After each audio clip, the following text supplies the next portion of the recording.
Bonjour à tous et bienvenue dans ce webinaire intitulé Branding, Trafic et Performance, le triptyque média pour maximiser ses ventes. On vous propose aujourd'hui de parler de stratégie marketing 360 au sein d'un programme d'affiliation et de découvrir quelles complémentarités, quels objectifs ont les leviers médias dans le tunnel de conversion. N'hésitez pas à poser vos questions dans le chat, nous y répondrons à la fin de la présentation. Je suis accompagnée aujourd'hui d'Amel, responsable acquisition chez Little Big Change, de Mélanie, CEO du site référence sur le secteur de la puériculture Conso Baby, et de Raphaël, account manager chez Taïwan et en charge du compte Little Big Change. Quant à moi, je suis Sarah, responsable des opérations affiliation chez Taïwan. Mais avant toute chose, on va donner un peu de contexte à ce webinaire. Il émane d'un case study d'une campagne pour l'annonceur Little Big Change que nous menons chez Taïwan Group. Et pour resituer Taïwan Group, on est spécialisé dans l'acquisition de nouveaux clients et ce depuis plus de 15 ans. Nous avons développé différentes expertises métiers qui répondent à l'ensemble des objectifs clients sur le tunnel de conversion, comme les objectifs de notoriété, les objectifs de génération de trafic qualifié, l'acquisition de nouveaux clients et la génération de chiffre d'affaires incrémental pour les marques. On s'appuie sur des technologies propres qui permettent de suivre et de mesurer les performances de nos campagnes et de l'atteinte des objectifs clients. On a à peu près 110 experts qui font partie de notre structure pour accompagner près de 1000 clients sur divers secteurs d'activité, comme par exemple la banque, la finance, l'assurance, le retail ou encore le tourisme. Ce sont des clients historiques qui nous font confiance dans leur activation média.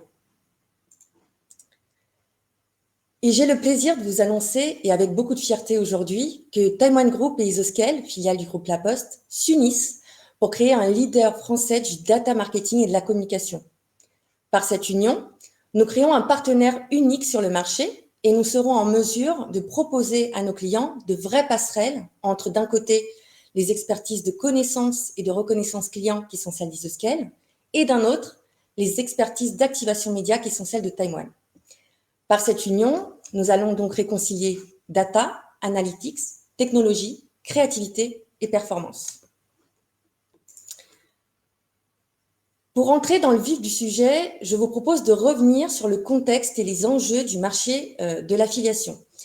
Et pour aborder ce webinaire, il nous semblait intéressant et important surtout de rappeler ce qui compose la notion d'une stratégie 360.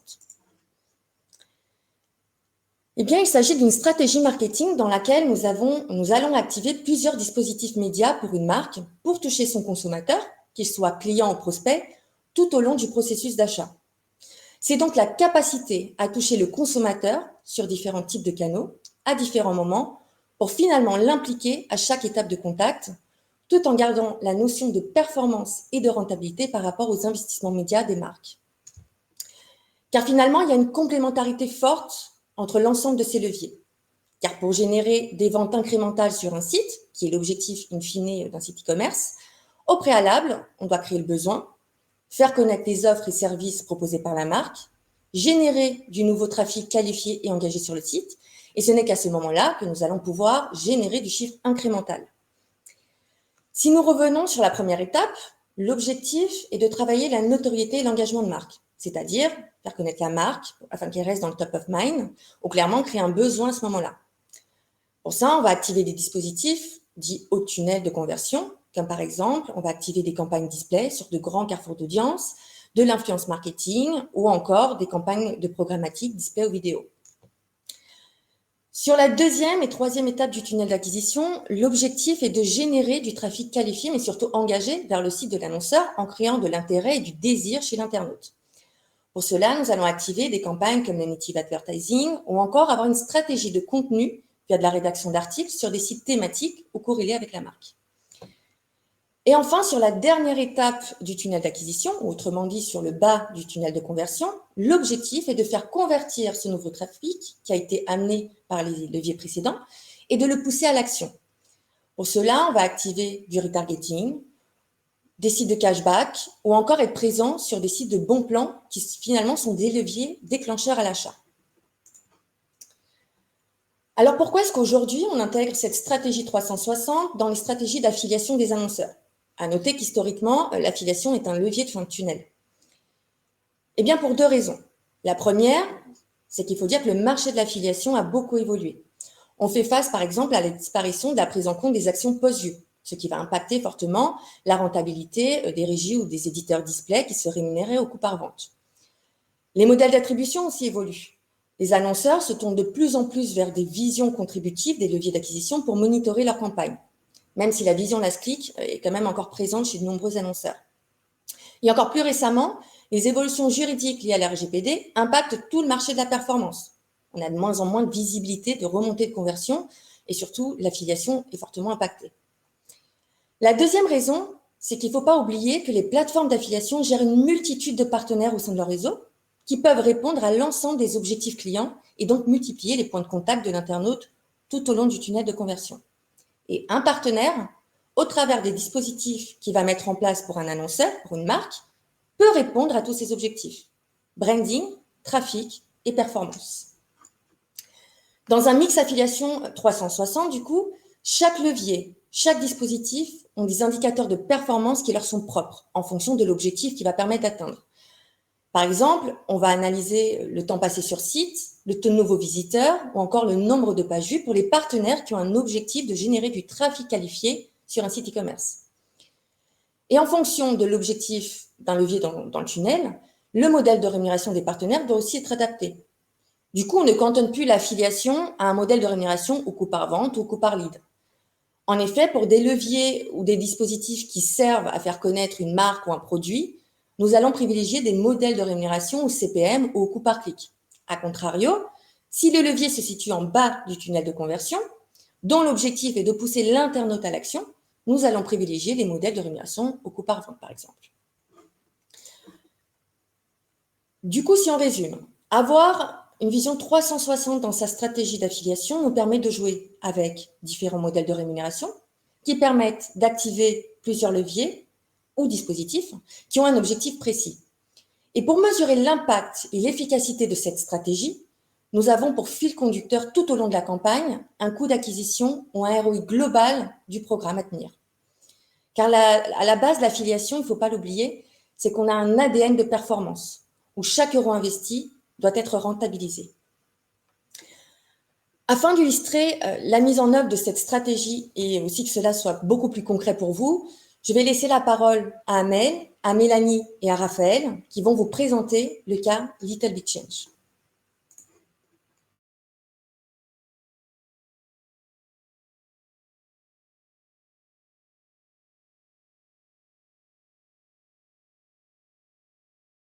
Alors, bonjour à tous. Donc, je suis Amel Hadji. Je suis responsable d'acquisition de la marque Little Big Change sur la France et sur le Benelux. Little Big Change est une marque du groupe Ontex, un gros industriel belge qui fabrique des couches pour des grandes marques de distributeurs et qui a décidé il y a 3 ans de lancer sa propre marque sous forme d'abonnement. Nous sommes spécialisés dans les produits d'hygiène pour les bébés et aussi pour l'incontinence. Et nous avons depuis 3 ans, nous sommes accompagnés en tout cas depuis 2 ans par Time One. Et l'idée, c'est de générer du trafic et des conversions de nouveaux clients, de nouveaux abonnés, parce qu'on a un modèle assez particulier qui n'est pas forcément très e-commerce, mais qui est de la souscription. Donc, la lifetime value est très importante chez nous. Donc, l'idée, c'est de générer du trafic qualifié. Le trafic qualifié que nous gérons via Time One fait partie d'un mix média assez complet sur lequel Time One nous accompagne à différentes étapes, pas seulement fin de funnel, mais à différentes étapes pour pouvoir générer à la fois de la conversion, mais multiplier les touchpoints pour permettre une meilleure génération de brand awareness. Donc, tout l'enjeu de Time One et de Little Big Change, c'est de construire en fil rouge et en action push une présence de la marque sur un univers ultra concurrentiel qui est l'univers de la couche pour bébé. Et il nous accompagne sur différentes stratégies d'acquisition, bas de funnel, mais aussi très upper funnel, et enfin de recibler les abandonnistes. Comme je l'ai dit en préambule, nous sommes un système de souscription, donc pas tout à fait du e-commerce, puisque nous mesurons à la fois notre trafic, notre conversion, nos ventes, le revenu, mais aussi tout le désabonnement en fait qui suit derrière, donc le churn. Et c'est pourquoi en fait on incentive aussi Time One sur cette partie assez particulière qui est le churn, et nous incentivons sur la rémunération à plus de 3 mois. Merci Amel pour ce rappel des objectifs et des enjeux du programme d'affiliation. On va à présent en fait dérouler toutes les étapes du tunnel d'acquisition qu'on a couvert au travers de cette campagne de marketing 360. Et en fait, en termes de mise en œuvre, on a mené une stratégie de test and learn à chaque étape du tunnel d'acquisition. Et en fait, ça passait par 3 étapes. Premièrement, en fait, on crée un environnement de test, c'est-à-dire qu'en fait, on mettait en head-to-head des solutions différentes. En head-to-head, c'est-à-dire en opposition en même temps 2 campagnes pour en tirer des enseignements.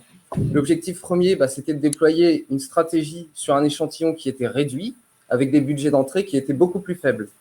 Et ça nous a permis de comparer des solutions différentes à une même étape du tunnel d'acquisition ou des dispositifs concurrents. La seconde étape, c'est une phase de critique, d'analyse et de correction. On analyse les résultats, on tire des insights, ce qui permettait d'améliorer les campagnes. Et enfin, venait la phase de déploiement. Donc, si les campagnes n'avaient pas été à la hauteur en termes de coût d'acquisition ou autres KPI, elles étaient évidemment stoppées. En revanche, si on observait des résultats concluants, on pouvait inscrire soit en fil rouge le dispositif qui était le plus performant, du head-to-head, et c'est finalement ce process en 3 étapes qu'on a décliné à chaque étape du tunnel d'acquisition et sur chaque campagne qu'on a menée. On a donc commencé avec la campagne de notoriété et d'engagement qui se situe tout en haut du tunnel d'acquisition. Et à cette étape du tunnel d'acquisition, on a fait plusieurs test and learn. Le premier, c'était un test and learn, un head-to-head sur des solutions de programmatique et de branding. On a donc en fait décliné des campagnes de programmatique sur différents formats, que ce soit de l'habillage, du grand angle, des formats IAB, mais aussi sur des cibles différentes, selon le sexe, l'âge ou la catégorie socio-professionnelle, mais également sur des devices différents, le desktop, mobile ou tablette. Ce qui était intéressant dans ces campagnes, c'est qu'on a aussi mené des types de campagnes différents. Et par type de campagne, j'entends par exemple des campagnes de sémantique qui sont basées sur l'historique de recherche, mais également des campagnes sur une liste de sites. Donc, c'était une liste de sites qui était référencée comme étant de la thématique puériculture qu'on a directement ciblée, et des campagnes contextuelles, c'est-à-dire affichage d'une bannière lorsqu'une page ou un article intégrait des mots-clés qui a été préalablement choisis. Et sur ces campagnes de programmatique, on intégrait ou non de la data partenaire. On a donc fait par exemple des tests avec des acteurs qui sont spécialisés dans le targeting prédictif sémantique, d'autres qui sont spécialisés dans les formats mobiles, ou d'autres qui sont spécialisés dans les formats grand angle contextuels dans des articles de puériculture. Donc on voit qu'on a travaillé quand même assez finement ces campagnes de programmatique dans cette stratégie de test and learn. Toujours dans cet environnement branding et haut de funnel, on a travaillé des dispositifs de gré à gré avec des affinitaires et des grands carrefours d'audience. On a travaillé du coup de la création de contenu, de jeux concours, des baby tests avec des acteurs notamment comme ConsoBaby. Et on a pu également, à cette étape du tunnel d'acquisition, réaliser et mener pour Little Big Change des A/B tests créatifs, puisque pour la marque, on produit des kits bannières et habillages. Et les campagnes programmatiques, c'était finalement l'occasion rêvée pour tester plusieurs accroches marketing, plusieurs visuels et plusieurs visuels puisque l'outil programmatique le permettait. Ici, on a un exemple concret d'une vidéo baby test qui a été créée par une ambassadrice de Little Big Change pour la marque. Cette vidéo, elle est utilisée sur le site de Little Big Change et sur la fiche marchande de ConsoBaby pour favoriser l'attachement à la marque et la projection du prospect finalement quant à l'achat. Et un autre exemple d'un habillage live sur Le Bon Coin. Finalement, en phase 2 de cette stratégie Test and Learn, c'était la phase d'observation des KPI et d'insight. Les KPI qu'on a pu observer sur les campagnes de programmatique, c'était essentiellement les taux de clic, la couverture sur cible, mais également des indicateurs comme le temps de visite sur site, la qualité du trafic Et on s'est également intéressé à la contribution à la vente, au last click, dans le meilleur des cas, et sinon en présence dans le parcours d'achat. Pour les affinitaires, on s'est surtout attardé sur la perception client, le comportement vis-à-vis des jeux concours, des baby-tests, et également sur les ventes. Ici, vous avez un exemple du baby-test qui a été mené par ConsoBaby sur les produits soins qui ont été créés l'année dernière, en juillet dernier, par Little Big Change, et quelques avis clients qui viennent alimenter le contenu de Little Big Change. Les insights qu'on a pu retenir de ces campagnes, eh bien, c'est que les différents tests de programmatique nous ont permis de trouver la solution la plus performante et de l'inscrire en fil rouge avec des budgets qui étaient beaucoup plus importants. Et sur les affinitaires, ça nous a également permis de pérenniser des partenariats, de les inscrire en fil rouge et de mettre en place des deals cadres annuels négociés pour développer les partenaires qui répondaient au mieux aux objectifs clients. Et c'est notamment le cas de ConsoBaby. Et au-delà de ça, on a créé beaucoup de contenus clients dont Little Big Change est très friand. On a également mené une stratégie de content to commerce ou d'articles sponsorisés, c'est-à-dire qu'on mandate un média pour la création d'un article pour promouvoir une offre. C'est un levier qui est intéressant parce qu'il permet de montrer ou de renforcer l'image d'une marque qui est experte dans son domaine. Ce sont généralement des articles qui font 300 mots. Donc, on a tout le loisir d'expliquer l'ADN de la marque pour affirmer son positionnement, créer de la valeur autour de ses produits, parler de l'histoire de la marque, en somme, faire du storytelling. À travers ce levier, on a donc travaillé l'engagement, faire découvrir la marque Little Big Change à travers du contenu, mais c'est également un levier qui a permis de générer du volume de vente et donc de la performance. Puisqu'en content to commerce, on a un coût en frais fixes qui couvre la rédaction, la promotion et la renommée du média, mais il va y avoir aussi une activation CPA sur les ventes, et ces médias en fait vont faire tout leur possible pour finalement se rémunérer en plus à la performance. Donc sur ce dispositif, on est presque déjà 360 degrés. On a appliqué le même processus que pour les campagnes de branding en test and learn. On avait donc un environnement de test où on a multiplié la diffusion tout au long de l'année en content to commerce au rythme d'un article mensuel. On s'est donc appuyé sur ce levier pour être présent sur des médias qui avaient des cibles différentes, suivant le sexe, l'âge, la catégorie socio-professionnelle, tout comme on a pu le faire en programmatique, sur des sites thématiques puériculture ou sur des sites généralistes. Et au travers de ces publications, on a pu donc promouvoir des actus de Little Big Change, comme notamment la sortie de nouveaux produits en juillet dernier. Et très bientôt, en fait, on va également s'appuyer sur ce levier pour parler du congé paternité qui passe de 11 à 25 jours en juillet prochain, dans l'optique de toucher une cible de papa. Ici, vous avez des exemples d'intégration sur des médias de thématique puériculture. Les KPI qu'on a pu observer sur ce biais, donc en phase 2 du Test and Learn, c'était la visibilité des articles, les taux de clic, le trafic sur site, les conversions et le coût d'acquisition, donc le coût moyen par vente, à court et à long terme. Pourquoi à long terme? Parce qu'en fait, on s'est aperçu que sur certains articles qui n'avaient pas généré beaucoup de ventes lors de leur publication, que le coût d'acquisition devenait viable sur le long terme. C'est-à-dire que les articles sont disponibles ad vitam aeternam, ils ont continué de générer des conversions pendant plusieurs mois, et c'est un phénomène qu'on a aussi bien observé sur des médias généralistes que sur d'autres qui étaient orientés thématique puériculture. On a pu également dresser un personnel du client qui convertit. On s'est notamment aperçu que la population des médias plus urbains réagissait mieux à l'offre. Ça nous a permis également de positionner la marque en SEO. Aujourd'hui, lorsque vous tapez Little Big Change sur Google, vous voyez tout un tas d'articles qui sont finalement en majorité des articles sponsorisés, ou qui l'ont été. Du coup, ça permet de rassurer l'internaute sur la qualité des services. C'est la base du commerce. Plus je communique, donc plus j'existe. Et comme Little Big Change reste une marque qui est de niche sur son marché, c'est important de donner de la visibilité. Et in fine, on a pu du coup renouveler le dispositif le plus pertinent à chaque nouvelle actu, à chaque nouvelle promotion. Donc dans cette dernière phase du Test and Learn. Pour générer du trafic vers le site e-commerce de Little Big Change, on a notamment mis en place une campagne de Native Ads en fil rouge. Alors, pourquoi du Native Ads? En fait, c'est un format de publicité qui permet une intégration parfaite dans les contenus éditoriaux des médias Et tout comme les articles sponsorisés, on est vraiment dans le content marketing. Donc, on a un discours qui est informatif, et il n'est pas seulement commercial. Et c'est également une parade vis-à-vis des adblockers, puisqu'on est en first party. C'est un format qui garantit une audience qui est qualifiée et engagée. Et du coup, dans notre environnement de test, en phase 1 du Test and Learn, on a multiplié les intégrations native au CPC avec des partenaires variés, toujours dans cette optique de face à face, de head-to-head. On a testé du coup différents ad serveurs, différentes campagnes en termes de cibles, d'annonces, de visuels, de types de campagnes également, donc des campagnes sociodémographiques, des campagnes basées sur l'intention d'achat ou sur les centres d'intérêt.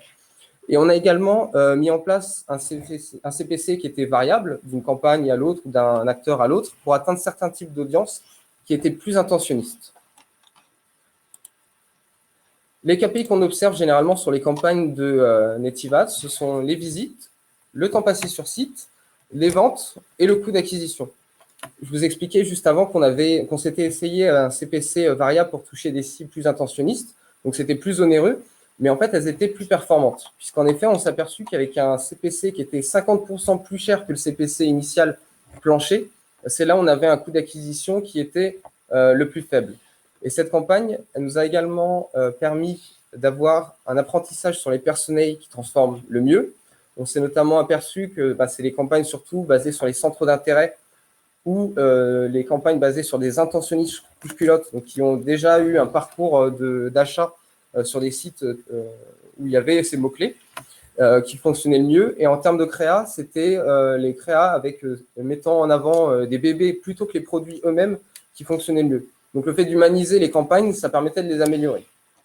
On a donc poursuivi les améliorations en continu sur le cadre de diffusion, puisqu'on a exclu des sites qui avaient les coûts d'acquisition les plus faibles ou les sites qui avaient les taux de clic, les coûts d'acquisition les plus élevés ou les taux de clic les plus faibles. Et on a inscrit en fil rouge la solution partenaire qui avait finalement le coût d'acquisition le plus faible. Enfin, en dernière étape du tunnel d'acquisition vient la performance. Donc, on a tous les leviers classiques, blog, vertical thématique, coupons, cashback, et les solutions de réengagement comme le retargeting de display et email. Et justement, notre étude de ce jour, elle porte essentiellement sur les campagnes de retargeting que nous avons menées, où l'application d'un test and learn était possible.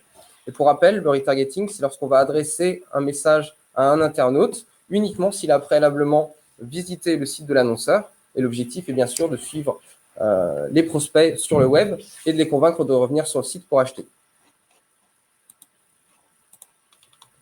Dans l'environnement de test, on a activé du retargeting display, qui est un levier qui est utilisé par un grand nombre d'annonceurs, soit en direct, soit au sein de l'affiliation. Mais on a aussi activé de l'email retargeting, qui est moins répandu et pourtant il est plus efficace et il apporte un véritable incrément à vos campagnes de CRM. Donc, dans l'environnement test, on avait ces deux solutions. Et depuis l'intérêt qui était créé avec les campagnes branding et le trafic qualifié qui était amené par l'acquisition, ces deux leviers avaient pour objectif de favoriser la conversion sur site. On a donc travaillé le réengagement display et email au travers d'une relance en homepage, en page produit et à l'étape fatidique du panier. On a donc défini avec les acteurs des scénarios de relance, de fréquence. Et pour les campagnes d'email retargeting, on a pu exclure les clients CRM de Little Big Change pour avoir un ciblage pur prospect. On a évidemment fait des A/B tests de créa sur la partie display retargeting et on a pu intégrer une incentive dans l'email pour augmenter la transformation. Les KPI qu'on observe sur ce type de campagne, c'est essentiellement la conversion, le coût d'acquisition du levier et le coût d'acquisition global. En fait, ce sont des leviers qui pèsent généralement pour beaucoup en termes de volume de vente dans le mix affiliation. Mais dans une vision 360, ce n'est pas du tout un problème, au contraire, puisque l'objectif, c'est de valoriser le trafic qui est emmené par les campagnes en amont pour augmenter le taux de transfo sur les campagnes de fin de tunnel. On a donc optimisé les CPA sur ces leviers pour lesquels on avait une marge de manœuvre au regard de l'ICPC des partenaires. Et ça nous a permis finalement de baisser le coût d'acquisition global du programme pour tomber dans les objectifs clients. Donc, comme vous avez pu le constater, on a vraiment eu une posture de test and learn granulaire, précise, sur chaque dispositif et à chaque étape du tunnel d'acquisition. Et on a observé des KPI qui étaient différents à chaque étape du tunnel. Et pour ça, avec Amel, on s'est également appuyé sur des outils technologiques qui sont différents, mais complémentaires, et qu'Amel va vous présenter. Merci Raphaël. Alors effectivement, comme l'a présenté Raphaël, il y a énormément de choses qui ont été mises en place et de dispositifs qui ont été mis en place dans notre mix média au sein de l'affiliation et par ailleurs dans toutes mes autres campagnes SIA ou Facebook Paid que je suis potentiellement à même de mener. Et du coup, on ne peut plus piloter en last click comme vous le savez. Donc l'idée, c'est de mesurer, de pondérer toutes les actions que nous mettons en place en termes d'action marketing, acquisition. D'abord, Time One. Donc, du coup, on mesure à l'intérieur de la plateforme Time One toutes les actions de mise en place avec les différents KPI qu'on aura mis préalablement en place avec Raphaël. Donc, on comptabilise en fait les actions affiliées, notamment le volume d'impressions et de clics, ce qui est une donnée assez intéressante pour donner un peu la visibilité et le reach de chacune des campagnes que nous mettons en place. Deuxièmement, on mesure aussi, alors je mettrai d'abord Google Analytics, puisque Google Analytics, c'est la porte d'entrée, on va dire, de l'analyse de la qualité du trafic, levier par levier, partenaire par partenaire. Et ça nous permet, au-delà de mesurer le volume de trafic qui est amené sur notre site, c'est aussi, l'objectif est de mesurer le temps passé sur le site, le taux de rebond, donc de mesurer, on va dire, la pertinence de la campagne et la qualité du trafic, et enfin de mesurer le volume de transactions et donc du coup le volume global de transactions qui sont faites via les campagnes Time One et les autres. Et enfin, pour mesurer justement la contribution en fait de chaque levier au sein de l'acquisition Little Big Change, nous avons un outil qui s'appelle Wizali, et Wizali nous permet en fait de pondérer et de mesurer en fait chaque action et comme c'est marqué dans la présentation, donc la présence en last click et en first click, et l'idée c'est de voir avec différents modèles d'attribution comment chaque action et chaque partenaire a un impact sur la conversion pour le nouveau client. Cela nous permet en fait de prendre de grandes décisions en termes de pilotage de budget et surtout dans le mix média, puisque jusqu'à présent, enfin jusqu'à certaines années, en fait, on mesurait essentiellement last click, ce qui faisait en fait qu'on pondérait, enfin, on donnait beaucoup d'importance aux leviers finisseurs comme le SIA marque, comme les codes promo, etc. Mais en amont, si on ne nourrit pas ces leviers-là, forcément, ils ne pourront pas convertir. C'est pourquoi des outils comme Wizali nous permettent en fait d'avoir une bonne visibilité globale de l'acquisition et de l'environnement dans lequel évolue notre marque.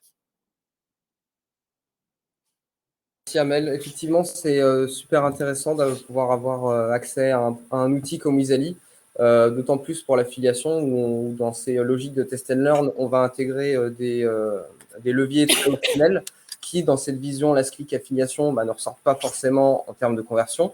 Alors que dans la vision Wizali, on s'est aperçu qu'ils interviennent comme initiateurs ou influenceurs du parcours d'achat, ce qui permettait de monitorer les campagnes.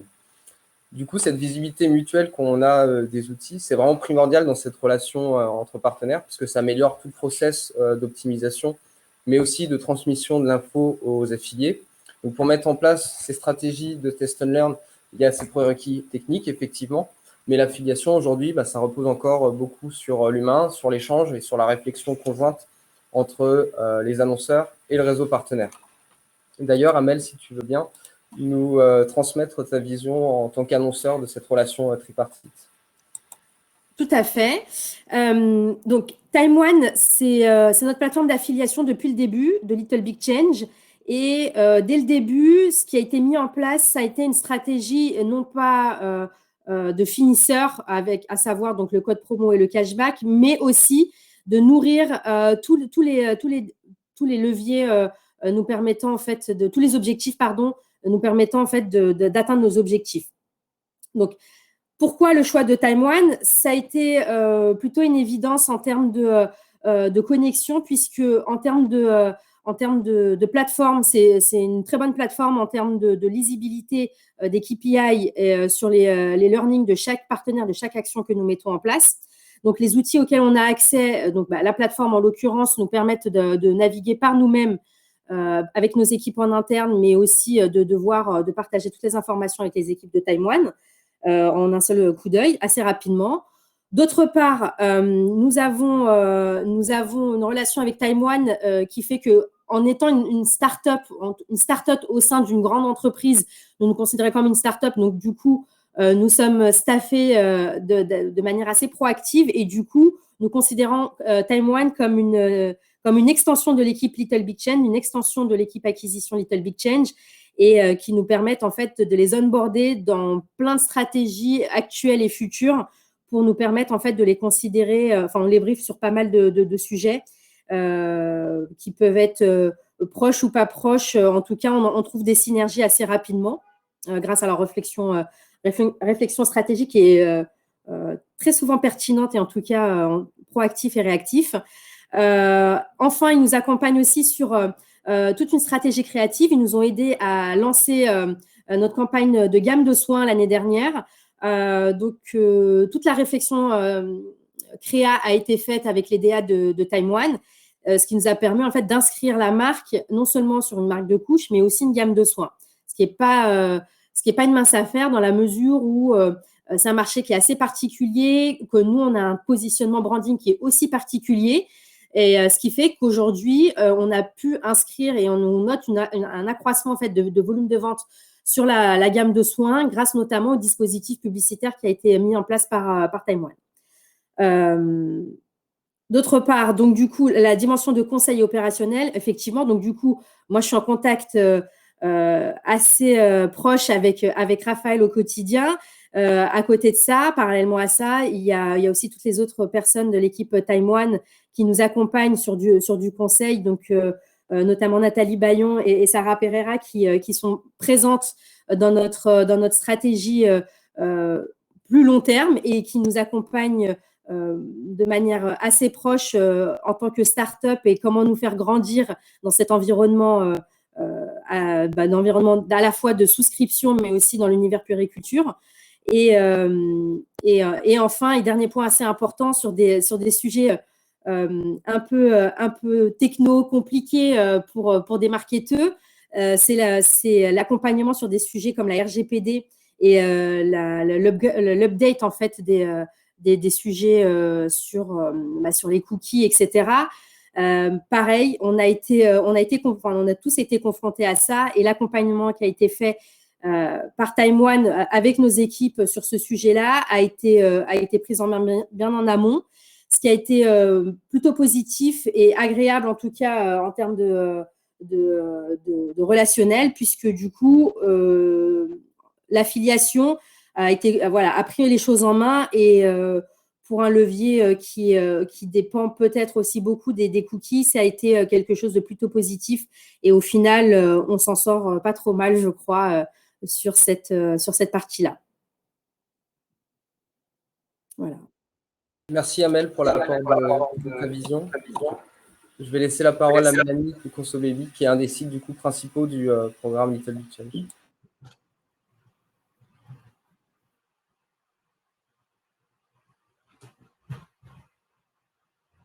Bonjour à tous.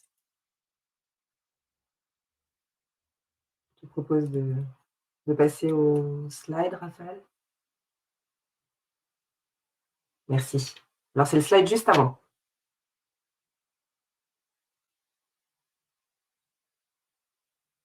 Merci. Oui, bonjour à tous. Amel et Raphaël citaient en effet ConsoBaby précédemment comme étant un levier clé dans la stratégie de branding et d'acquisition Little Big Change. Pour comprendre notre rôle dans cette stratégie, il me semble important de comprendre notre mission auprès des consommateurs et auprès des marques. En quelques mots, ConsoBaby, c'est aujourd'hui en France le premier guide d'achat digital qui accompagne et qui guide les futurs jeunes parents pour les aider à choisir le meilleur des produits. Pour ceux et celles d'entre vous qui sont peut-être des jeunes parents, c'est une phase qui est extrêmement importante parce que très émotionnelle et en même temps critique parce que anxiogène. Un marché qui est très riche en marques, en produits et puis assez technique. Donc, notre rôle à nous, c'est de pouvoir leur proposer un référentiel de plus de 24 000 produits qui couvre l'ensemble des unités de besoin du bébé. Donc, ça va aussi bien de la poussette au siège auto, au food ou aux couches, et de les informer, de leur permettre de conclure leur acte d'achat, de le valider ou de l'invalider au filtre de la lecture des avis de parents. De manière caricaturale, on pourrait aussi se qualifier comme étant le TripAdvisor des produits pour bébés. Cette force qui est la nôtre de générer du contenu d'utilisateurs est très dynamique puisque chaque semaine, nous générons 2000 avis qui sont modérés à la main. Et modérés à la main pour garantir une utilité auprès des autres utilisateurs à travers les avis qui sont complets et des avis qui sont frais. Quand je parle d'avis, je parle d'avis écrits, mais je parle aussi de vidéos. Raphaël, tu en parlais tout à l'heure. Et ça, c'est une innovation qu'on a lancée il y a à peu près 18 mois, qui est extrêmement forte, avec un taux de clics sortants sur le comparateur de prix, qui est présent sur chacun des fiches produits, qui augmente de 3 points. Donc, c'est un vrai déclencheur d'achat pour les futurs et jeunes parents.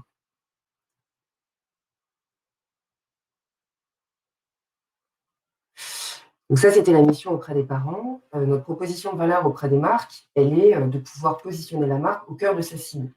Ce qui est très intéressant avec Conso-Baby, c'est que la cible qui est la nôtre, donc les futurs et jeunes parents, est très qualifiée. On a beaucoup de données sur ces parents et elle est très intentionniste puisqu'elle vient sur notre site juste avant son acte d'achat, juste avant la concrétisation de son acte d'achat. Donc, elle a repéré des produits, elle a repéré des marques et elle vient découvrir plus en profondeur ces produits et ces marques sur le site Conso-Baby. À nouveau, non pas par le marketing de la marque ou le retour de spécialistes, mais bien par le feedback réel et authentique d'utilisateurs. Ça, c'est une valeur qui est extrêmement importante puisqu'on constate sur le marché qu'aujourd'hui, 91% des futurs et jeunes parents achètent après avoir lu des avis de leur père. Donc pour les marques, on propose de la visibilité à travers un certain nombre de dispositifs comme des jeux concours, du display plus classique.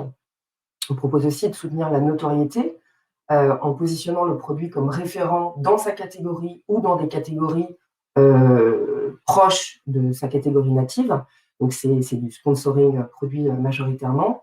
On permet surtout, j'ai envie de dire avant tout, de générer du contenu unique pour les marques qui va leur permettre de valoriser les attributs du produit, de pouvoir faire découvrir une nouveauté produit, de pouvoir émettre des avis sur ces fiches produits. Et comme je disais précédemment, ces avis sont un véritable déclencheur d'achat auprès des parents.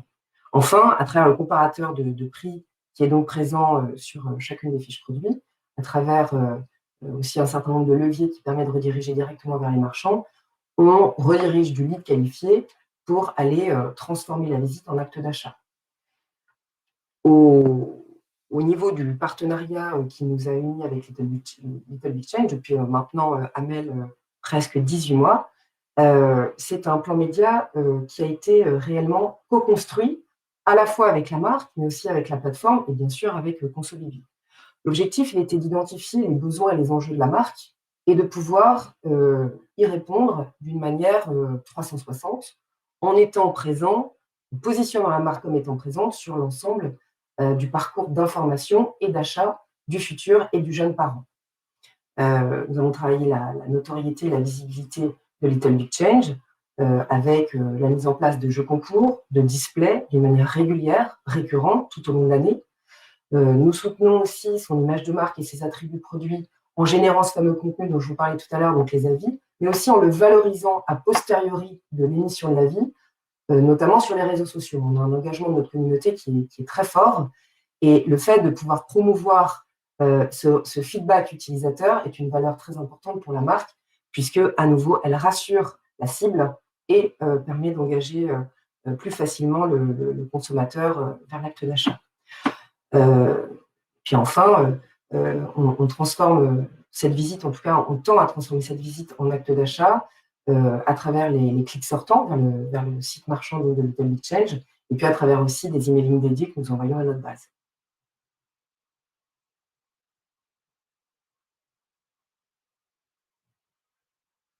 Merci.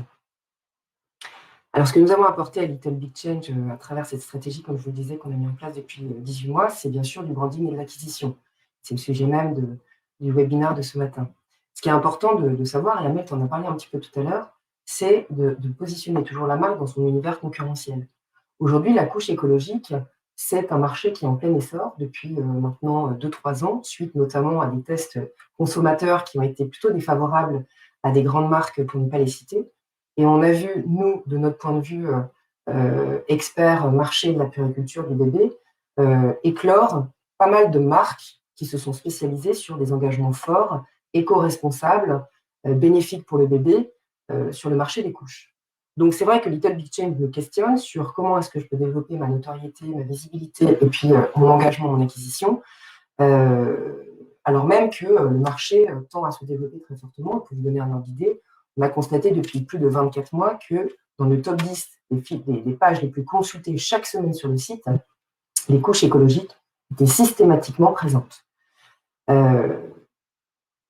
Tout le plan qu'on a mis en place pour Little Big Change, je pense, a répondu aux enjeux de la marque. Pour vous donner quelques KPIs sur les actions qui ont été menées.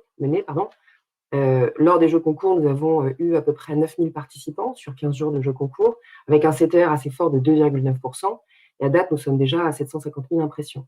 Si je prends le produit phare qui est la couche de Little Big Change, donc comme le disait Raphaël, il y a la couche, il y a également des produits de soins. La couche, aujourd'hui, c'est 255 avis, 253 pour être précis sur le site ConsoBaby. Et je regardais tout à l'heure, le dernier avis date du 7 juin. Donc, ça témoigne bien aussi de l'engagement qui a été créé sur la marque.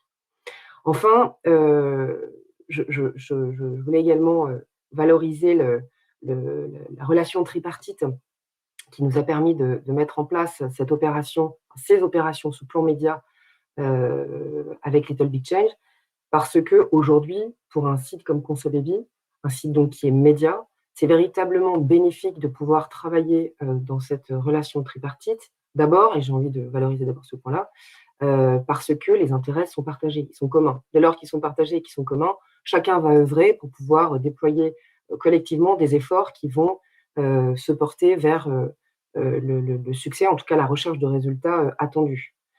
Travailler aussi avec une plateforme comme Little Big Change, c'est pouvoir rencontrer tout simplement les marques, puisque c'est à travers Raphaël notamment que nous avons pu être mis en relation avec Amel.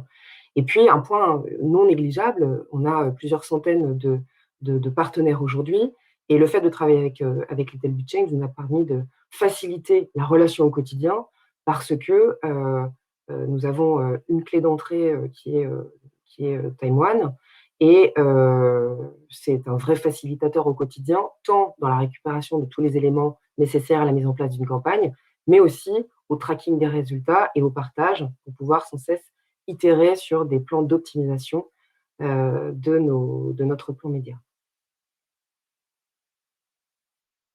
Merci beaucoup. Donc, si on devait résumer aujourd'hui ce qui est une gestion d'un programme d'affiliation réussi, eh bien, selon nous, ça passe en 3 étapes. Premièrement, ça va passer par une présence sur le réseau d'éditeurs. C'est un réseau qu'il faut animer. On a besoin en fait de montrer que le programme vit, qu'il évolue. Il faut transmettre les actualités de la marque et les nouvelles offres de la marque. L'annonceur, il peut et il doit s'appuyer sur la plateforme pour faire appliquer son image de marque à tout le réseau. Et ça passe également par un maximum de transmission des informations, notamment grâce au learning des campagnes qu'on peut avoir à d'autres étapes du tunnel d'acquisition. On peut informer du coup les éditeurs sur les cibles qui convertissent, les formats, les types de contenus pour les aider à améliorer la conversion. Par exemple, on a mené des campagnes de programmatique sémantique qui nous ont permis de trouver les produits puériculture que les clients de Little Big Change achètent, donc des produits corrélés à l'univers. Et cette info, elle a permis à ConsoBaby de créer une campagne spécifique sur les pages de ces produits pour améliorer le trafic sur site e-commerce de Little Big Change et la conversion. Il faut également centrer la diffusion et le recrutement sur les actions spécifiques qui fonctionnent toujours dans cette optique de test and learn. Et pour faire croître le programme, on va chercher à recruter des éditeurs similaires sur des formats ou des types de contenus équivalents. Troisième point, il faut que les annonceurs soient prêts à revoir les business models et la rémunération des affiliés. En fait, il faut vraiment adapter la rémunération au levier selon sa place dans le tunnel d'acquisition et toujours avec une vision sur l'ICPC de l'éditeur pour permettre des partenariats win-win qui s'inscrivent dans le temps. On peut par exemple aussi mettre en place des mécaniques de challenge ou de bonus. C'est notamment le cas de ce qu'on a mis en place sur Little Big Change avec ce qu'on appelle le bonus churn ou bonus de rétention, où on octroie un bonus aux affiliés dont les conversions ont un abonnement encore actif à 3 mois.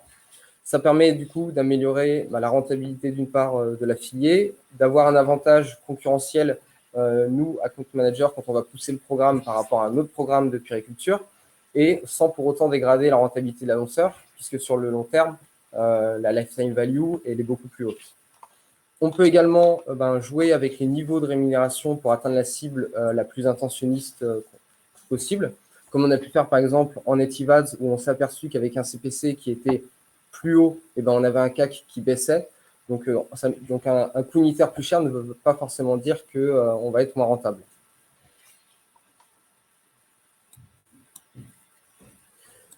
Le webinaire touche pratiquement à sa fin. Donc, si on devait résumer le contenu de ce jour en quelques mots, je dirais qu'aujourd'hui, les annonceurs peuvent vraiment s'appuyer sur les plateformes d'affiliation pour appliquer une stratégie globale marketing à chaque étape du tunnel d'acquisition, puisqu'on n'est plus aujourd'hui un levier uniquement performance CPA. On va quand même garder cet aspect performance et dans cette vision 360, en pilotant le programme avec des KPI de rentabilité comme le CAC ou le ROI, retour sur investissement généralement, voire d'autres KPI comme le cost of sale ou la lifetime value. On va s'appuyer sur la complémentarité des leviers pour créer un cercle vertueux dans le funnel d'acquisition, en alimentant le trafic vers les leviers fin de tunnel et en pilotant les rémunérations avec cette vision 360. Mais au-delà en fait de cette stratégie, il y a toujours en fait ce besoin d'optimiser aujourd'hui chaque levier et partenaire. On n'est plus dans l'affiliation d'avant où on va simplement plugger les affiliés et laisser faire le programme. Donc il faut mettre en place des stratégies et des mécaniques de test and learn qui sont précises pour in fine répondre aux objectifs du client. On l'a vu, il y a une dimension technologique qui est prépondérante. Il faut se doter d'outils de mesure de la contribution pour se rendre compte de la complémentarité des leviers, mais également de leur légitimité dans le mix marketing. Et pour finir, on l'a dit également, et vous l'avez vu, il ne faut surtout pas négliger l'humain dans cette relation tripartite entre annonceurs, plateforme et réseau d'affiliés. L'affiliation, ça reste un levier qui repose beaucoup sur la confiance, sur la transparence et des informations pour mener vos campagnes vers le succès. Notre présentation est maintenant terminée. J'espère que vous l'avez apprécié et que ça a été instructif pour vous. Donc, si vous voulez, et s'il y en a, on va pouvoir passer aux questions directement dans le chat.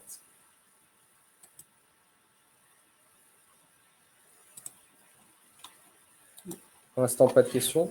Je vous laisse écrire si jamais il y en a.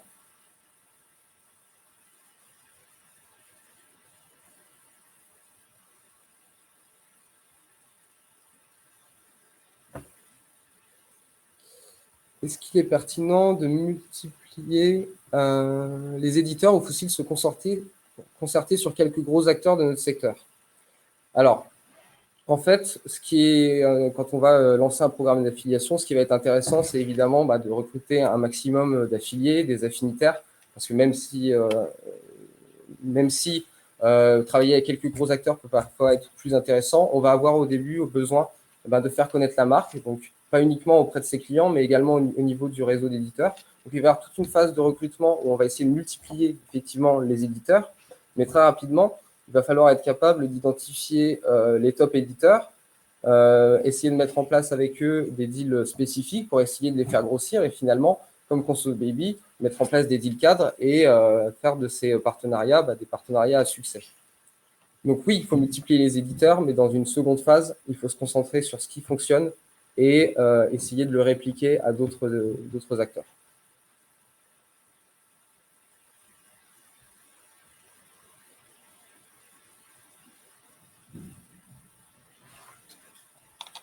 Il y a une autre question. Combien de temps pour arriver à toutes ces conclusions, toutes phases confondues? Généralement, on lance des phases de test and learn sur un mois. Donc, on a un budget mensuel, notamment sur le programmatique ou sur le Native Ads.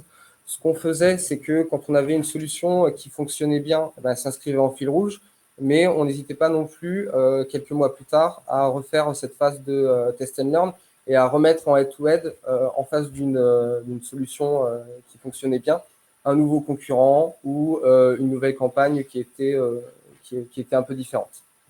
Mais généralement, une phase de head-to-head, oui, elle durait à peu près un mois, d'autant qu'on essayait d'avoir un budget qui était relativement réduit, justement pour limiter les risques. Donc un mois, c'était entre guillemets suffisant pour ce test.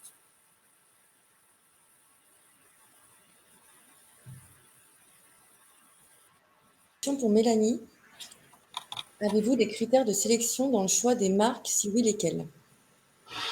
On n'a pas de critères de sélection dans le choix des marques parce que notre mission pour les parents, c'est justement de représenter l'ensemble du marché.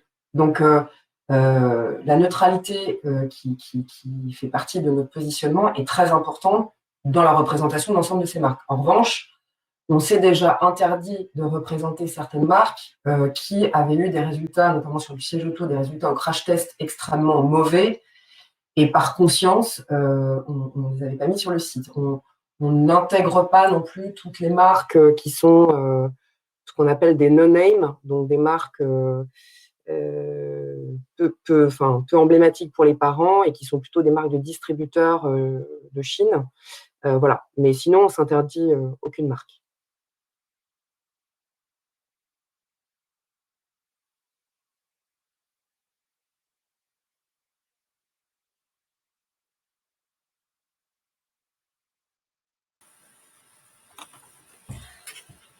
S'il n'y a plus de questions, nous vous remercions pour votre attention et vous retrouverez finalement, vous pouvez retrouver ce webinaire en replay sous 24 heures à peu près. Et je remercie Amel, Mélanie et Raphaël pour votre intervention et à très bientôt. Merci beaucoup. Merci, bonne journée. Merci à tous. Bonne journée.